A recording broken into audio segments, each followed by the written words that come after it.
আজ থেকে প্রায় 400-500 বছরের কথা। সারঙ্গ ঠাকুর তিনি ওখানে ভজন করতেন। ওই মামগেছে লাস্টে যেখানে আমরা খদ্দের খাওয়া দাওয়া হলো তার পাশে ওইখানে জায়গা ছোট, গাড়ি ঢোকে না, সেদিন যেতে পারে। তা সেই সারঙ্গ ঠাকুর ওখানে রাধা গোপীনাথের সেবা করেন। প্রতিদিন ভোর 3টের সময় উঠে চান করতে যান গঙ্গায়, আর গঙ্গা থেকে এসে ঠিক 4টের সময় ঠাকুরের আরতি করেন। তারপরে যা যা আমাদের করণীয় সেগুলি করেন।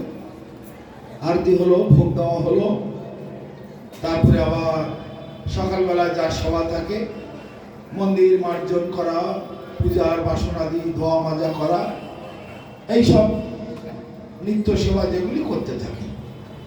দীর্ঘদিন থেকে করতে করতে করতে করতে উনি একদম বৃদ্ধাবস্থায় এসে গেছেন। এখন উনি ঠাকুরকে জানাচ্ছেন, ঠাকুর আমি তো তোমার সেবা আর চালাতে পারছি না, আমার কোমর গেছে, হাঁটু গেছে, চলতেও পারি না। তোমাকে একটু ভালো করে সাজাবো, গলায় একটা মালা পরাবো, তিলক করে দেব, মাথায় মুকুট পরাবো, সেসব পেরে ওঠে না, কোমরে এত যন্ত্রণা হয়, আর বয়সের ভারেতে আমি সব অক্ষম হয়ে গেছি। তা ঠাকুর তুমি একটা সেবক দেখে নাও। তো ঠাকুর স্বপ্নে বলছেন তুমি শিষ্য করো, কিছু শিষ্য করো, শিষ্যরাই তোমার পরবর্তীকালে দেখবে। যেমন গৃহস্থ মানুষেরা সন্তান সন্ততি করে রেখে যায়, পরবর্তীকালে তারা মরে গেল, ওই সন্তান সন্ততিরা বিষয় সম্পত্তি ভোগ করে দেখাশোনা করে। তো সারঙ্গ ঠাকুর অস্বীকার করে, আমি নিজেই ভালো করে শিষ্য হতে পারলাম না, আর আমি আমার শিষ্য কি করব? চিন্তা করুন, প্রকৃত গুরুর স্বভাব হবে এরকম, আমি নিজেই শিষ্য হতে পারলাম না, লোককে শিষ্য করবো কি করে? আমার নিজেরই কোনো জ্ঞান বুদ্ধি নাই, তো লোককে জ্ঞান দেবো কোত্থেকে? বৈষ্ণবতা একই বলে। দীর্ঘদিন এভাবে চলতে লাগলো। ঠাকুরের সেবা একটু অসুবিধা হচ্ছে। ঠাকুর একদিন খুব জোর দিয়ে বলছে, সারঙ্গ ঠাকুর তোমাকে বারবার একটা কথা বলতে তুমি শুনতে পাচ্ছ না, তুমি শিষ্য করো। তুমি যখন চলে যাবে তোমার আমাকে কে খেতে দেবে, কে আমাকে চান করাবে, কে আমাকে কাপড় পরাবে, কে আমাকে ফুলের মালা পরাবে? আমি কি এইভাবে শুকিয়ে বলবো? ঠাকুর তখন জোর দিয়ে বললেন, সারঙ্গ ঠাকুর যখন ঠিক আছে, তোমার যখন এত ইচ্ছা, কালকে সকালে উঠে আমি যার মুখ আগে দেখব তাকে শিষ্য করব। সকালে মানে ভোর 3টে 3:30 সময়, তখন আর কার মুখ দেখতে পারে? লোক বেড়ে, তখন অত 3:30 সময় লোক বেড়ে। সকালে উঠে যার মুখ আমি আগে দেখবো তাকে দীক্ষা দিয়ে দেব, তারপর তুমি বুঝবে ঠেলাটা, বাকি সব তোমাকেই করে নিতে হবে। তখন ভোর 3টের সময় উঠে গঙ্গায় চান করতে গেছে, চান টান করে ওই কোমর জল হবে এরকম জায়গায় দাঁড়িয়ে আর্নিক করছে, আর্নিকটা সেরে এবার উঠে আসবে। এমন সময়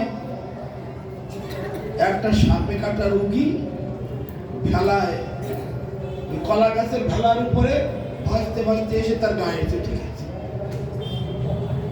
তার চোখ খুলে গেছে, চোখ বন্ধ করে আর্নিক করছিলাম, খুলে দেখে একটা মানুষ। কালকে রাত্রে যে আমি প্রতিজ্ঞা করেছি সকালে উঠে যা মুখ দেখবো তাকে আগে দীক্ষা দেবো, এই মরার মুখ দেখতে হলো আমাকে, তাই হোক এই মরাকেই দীক্ষা দেবো। ঠাকুর তুমি যা পারো, তুমি যেমন বলেছ আমি তেমনি। আমার তো মানে বাঁশ যেমন শক্ত, বাঁশের কঞ্চিও তার থেকে আরো শক্ত। আর পিছনটা করে সুবিধা ঘুরতে হবে না? ভগবান সর্বশক্তিমান, আবার ভগবানের ভক্ত তেমনি। ওই ভগবানকে আবার কিনতে পারে, বেচতে পারে, সব করতে পারে। এই হচ্ছে ভক্ত আর ভগবানের লীলা খেলা। তো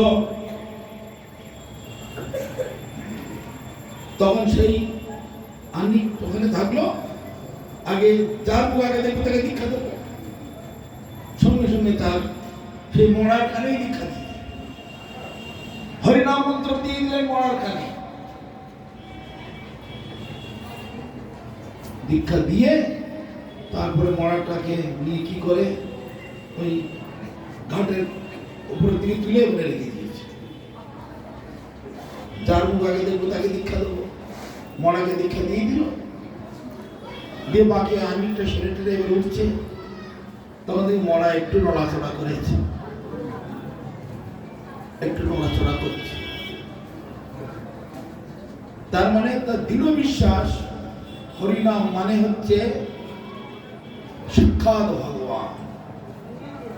যে নাম সেই নামই, ভজ নিষ্ঠা করি নামের সহিত ফিরেন আপনি শ্রী হরি। আবার ভগবানের থেকে ভগবানের নামের শক্তি আবার বেশি। ভগবানের নামে যা শক্তি আছে ভগবানের তার শক্তি নেই। এই প্রমাণ বহু জায়গায় ভগবান দেখে। ওই সীতাকে জয় উদ্ধার করতে যাওয়ার সময় লঙ্কায় বাঁধ দিতে পারছিল না রামচন্দ্র, যত পাথর ফেলে সব ডুবে যায়। তো পাথর যদি ডুবে যায় তাহলে আর কি করে স্টপ করলে তো হয়। পাথর যদি ডুবে যায় তাহলে ব্রিজ করবো কি করে, আর ওপারে যাবো কি করে?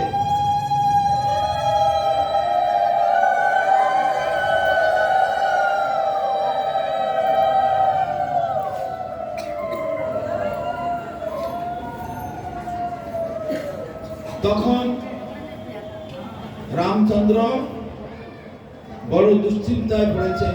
জয় শ্রী শ্রী গুরু মহারাজ কি জয়, নিতাই গৌর প্রেমানন্দে।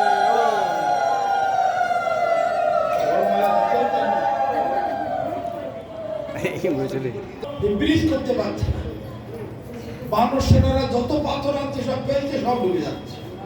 হনুমান বলে, রাম প্রভু তুমি এই গাছতলায় বসো, একদম পাকার হাওয়া দাও, একদম চামড় লাও, মানে সেবা গ্রহণ করো, আমরা করছি, আপনার দ্বারা হবে না ব্রিজ। সব পাথর ডুবে যাচ্ছে, তার ব্রিজ হবে কি করে? তখন ওই পাথরগুলোর গায়ে জয় শ্রীরাম, জয় শ্রীরাম, জয় শ্রীরাম বলে লিখে এবং সেই পাথর ফেলতে লাগলো। আমার পাথর ডোবে না, সব ভাসতে লাগলো। সমস্ত পাথর পাথরের একদম ব্রিজ তৈরি হয়ে গেল। রাতের সমুদ্রের মাঝখানে পাথর গুলি আবার ব্রিজ হয়, দেখি রাস্তা হয়, ব্রিজ তৈরি হয়ে গেল। তো ভগবানের থেকে ভগবানের নামের শক্তি বেশি। সকল শকতি দেয় নামে তুহারা, আর গ্রহণে রাখলি নাহি কাল বিচারা। ভগবানের সমস্ত শক্তি তার নামের মধ্যে দিয়েছে, আর সেই নাম গ্রহণ করার জন্য কোন দেশ কাল নিয়ম পাত্র পাত্রী বা শুদ্ধ অশুদ্ধ বা সেরকম কোন বিধি নিষেধ রাখেনি। এদিকে লোকেরা বলে আজকে দীক্ষা দিন আছে, আমাকে দীক্ষাটা দেবেন, আজকে দীক্ষা দিন। বাহ, তাহলে গুরুদেবের কাছে গেছেন, দীক্ষাটার দিন আছে কিনা জিজ্ঞেস করতে, কি করলে আমার কল্যাণ হবে সেটা হচ্ছে জিজ্ঞেস করার নিয়ম। ডাক্তারের কাছে গিয়ে আমার এই হয়েছে কি করে সেরে যাও, এই ওষুধটা খাবো না, এই ওষুধটা খাবো না, ওইটা খাবো, রুগী কি কখনো বলে নাকি? ডাক্তারে যেমন ওষুধ দেবে, যত ডোজ দেবে সেইটাই রুগীকে চোখ বুঝে নিয়ে নিতে হবে। এই হচ্ছে তো সেই ভগবান তার নামের মধ্যে শক্তি, তার নিজের থেকে বেশি শক্তি। তাই করে নামের এত এই নাম জপ করে বহু জীব উদ্ধার হয়ে গেছে। এমনকি আসন্ন মৃত্যু, যার হস্তরেখাতে লেখা আছে 20 বছরে, 30 বছরে, 40 বছরে মৃত্যু হবে, নামকে যদি আশ্রয় করে, সরকারি চরণ আশ্রয় করে, এবং সেই নাম যদি জপ করতে থাকে, ওই মৃত্যু পড়া তার কেটে যাবে। যমরাজ আছে তার কাছে ক্ষমা চাইবে। এত বড় নামের শক্তি। আমরা জানি হরিদাস ঠাকুরকে 22 বাজারে বেত্রাঘাত করে তার একটা লোম চিনতে পারলো না।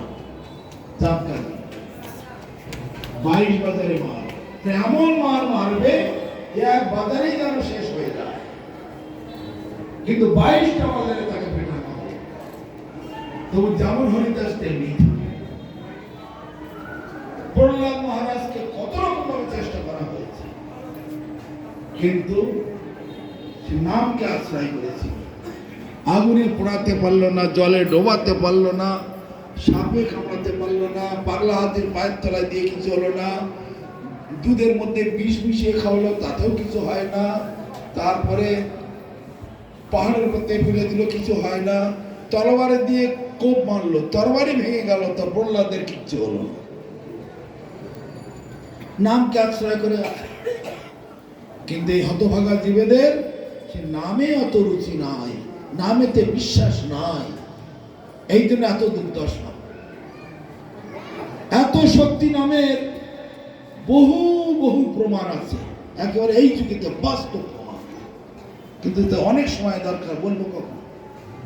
এই যে অকাল মৃত্যু, তারপরে এই যে অতিবৃষ্টি, অনাবৃষ্টি, সাইক্লোন, ভূমিকম্প, তারপরে ঘূর্ণিঝড়, আয়লা, সুনামি, কত কিছু প্রাকৃতিক বিপর্যয়, উচ্চ ঈশ্বরে যদি হরিনাম করে সব পালিয়ে যায়, কিছু থাকে না। ছোটবেলায় দেখেছি, ঠাকুরমার কাছে শুনতাম, যখন মহামারী লাগতো তখন ভ্যাকসিন ট্যাকসিন কিছু ছিল না।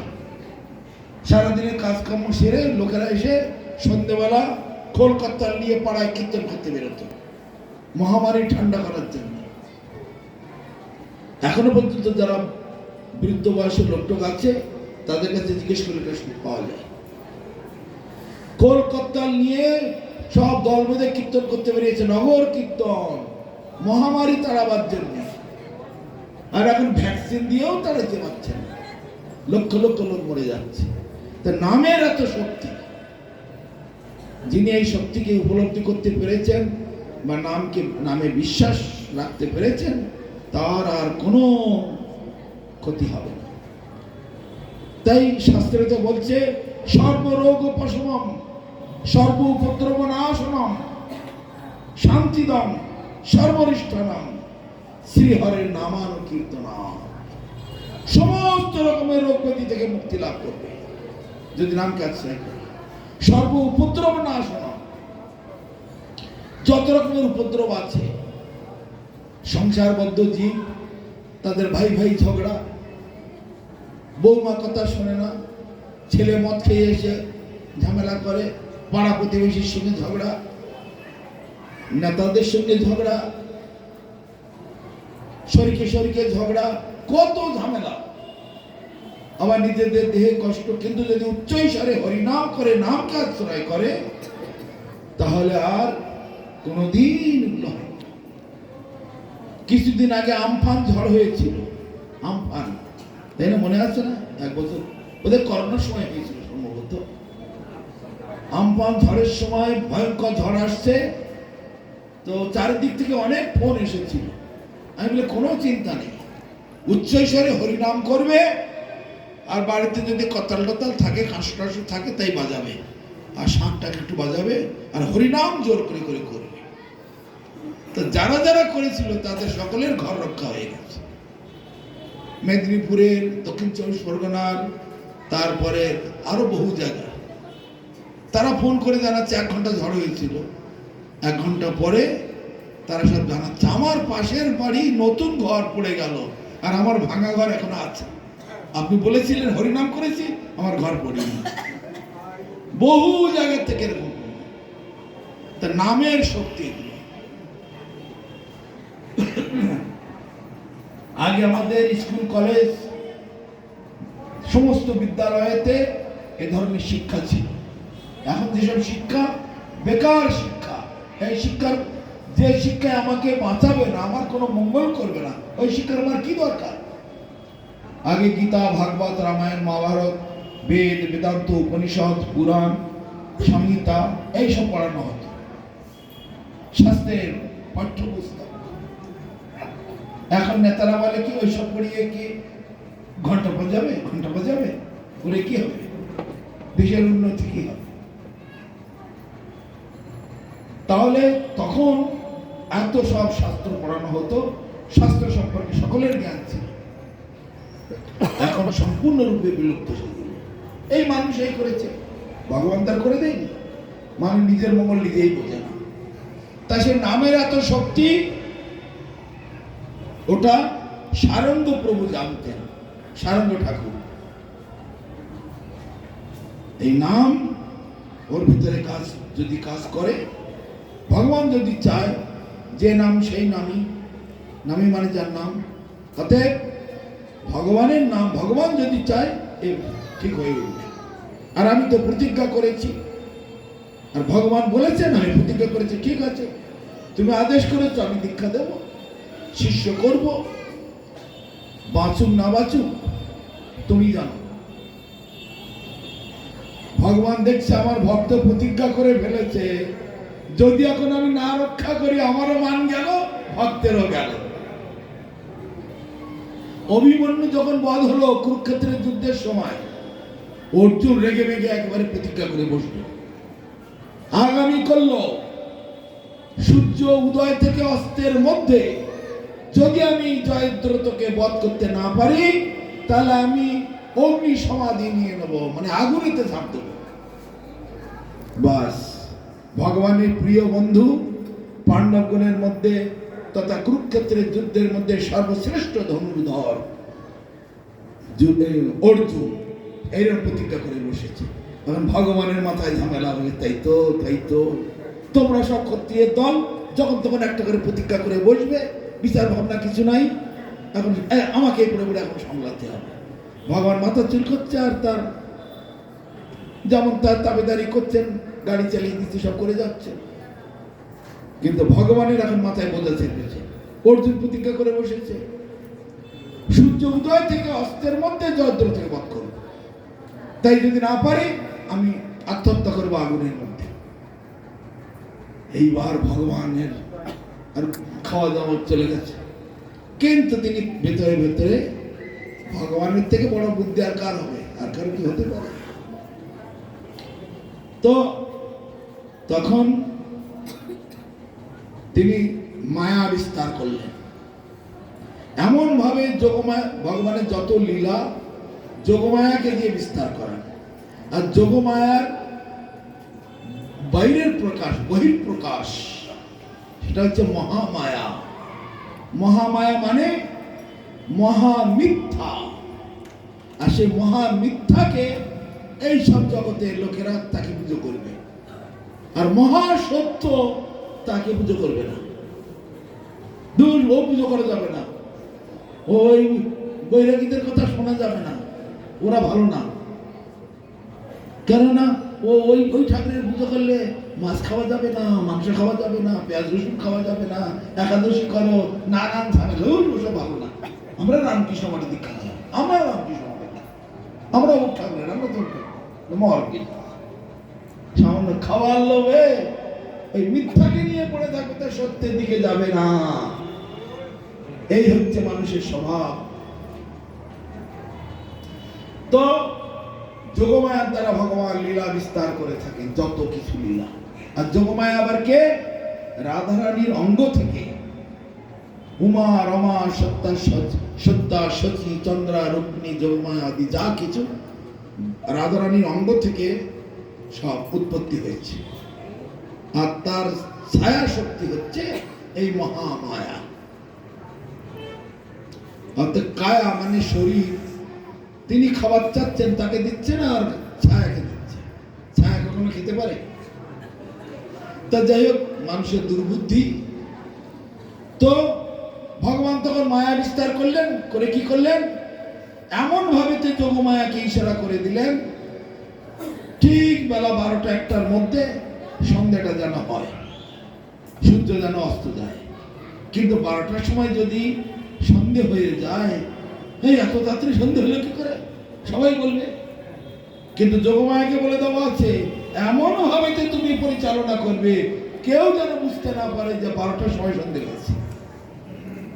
এই হচ্ছে যোগমায়ার কাজ। তখন যুদ্ধ সমাপ্ত হয়ে গেল। ও সূর্য উদয় থেকে অস্ত যাওয়া পর্যন্ত যুদ্ধের নিয়ম ছিল। আজকের মতো যুদ্ধ নয়, আগেকার যুদ্ধের নিয়ম আছে। যুদ্ধক্ষেত্রে কোনো মহিলা যাবে না, যুদ্ধক্ষেত্রে কোনো শিশু যাবে না, যুদ্ধক্ষেত্রের পেছন থেকে কাউকে মারা যাবে না, যার হাতে অস্ত্র নেই তাকে মারা যাবে না, এই সব অনেক নিয়ম। সূর্য উদয় থেকে অস্ত পর্যন্ত যুদ্ধ করতে হবে, এইরকম কঠোর নিয়ম। আর সব ক্ষত্রিয়রা সেগুলো পালন করতে। তো 12টার সময় সন্ধে হয়ে গেল। এইবার সবাই বিরোধী দলেরা নাচছে, এইবার অর্জুনের আজকে মৃত্যুটা দেখব। সব দেখবার জন্য একেবারে খুব ভালো করে নাচতে নাচতে দলবল সব এসে গেল। বিরোধী দল দুর্যোধন আর তার গ্রুপের দলেরা সব এসে গেল।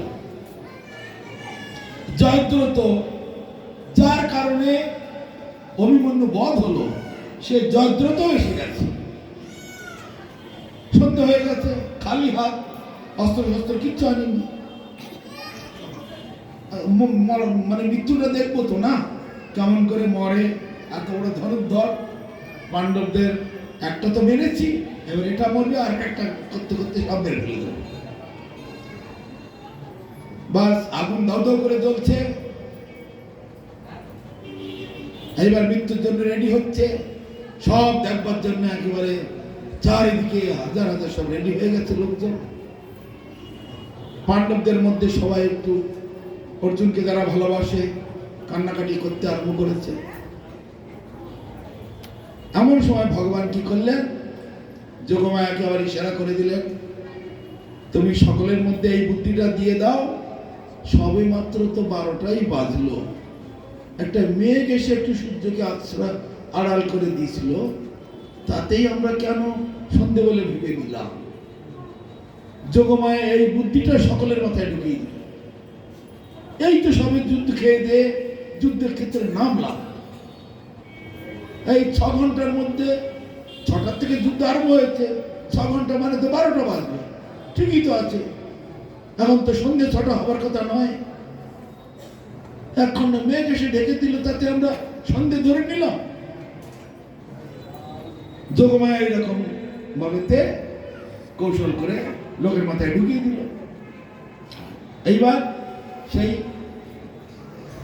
মেঘ সরে গেল, সূর্য বেরিয়ে পড়লো মাথার উপরে। সূর্য কি বলছে, হে পার্থ, তুমি বলেছিলে না সূর্য উদয় থেকে অস্তের মধ্যে জয়দ্রথ থেকে বধ করবে, এই তো শত্রু তোমার সামনে, এখন হত্যা করো, উঠাও গান্ডিব, উঠাও ধনু, মারো। অর্জুন দেখতেই তো সবাই দেখে অবাক হয়ে গেল, সূর্য দেখেন মাথার উপরে, এখন তো সন্ধ্যে হয়নি, তো সব হতভম্ব হয়ে গেল। আর কেউ অবিশ্বাস করতে পারছে না, ভগবান যে সব কল কাটি নাড়ছে এটা তার মতো সবাই জানে না, সব কলকাঠি ভগবান নাড়ছে।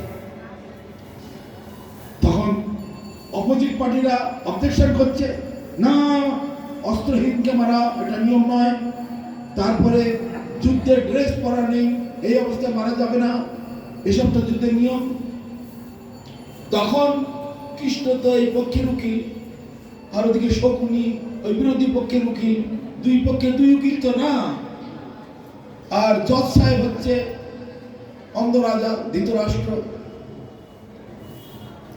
তো অর্জুন তখন মুখ খুলেছে, এই কৃষ্ণ মুখ খুলেছে, পাণ্ডবদের উকিল,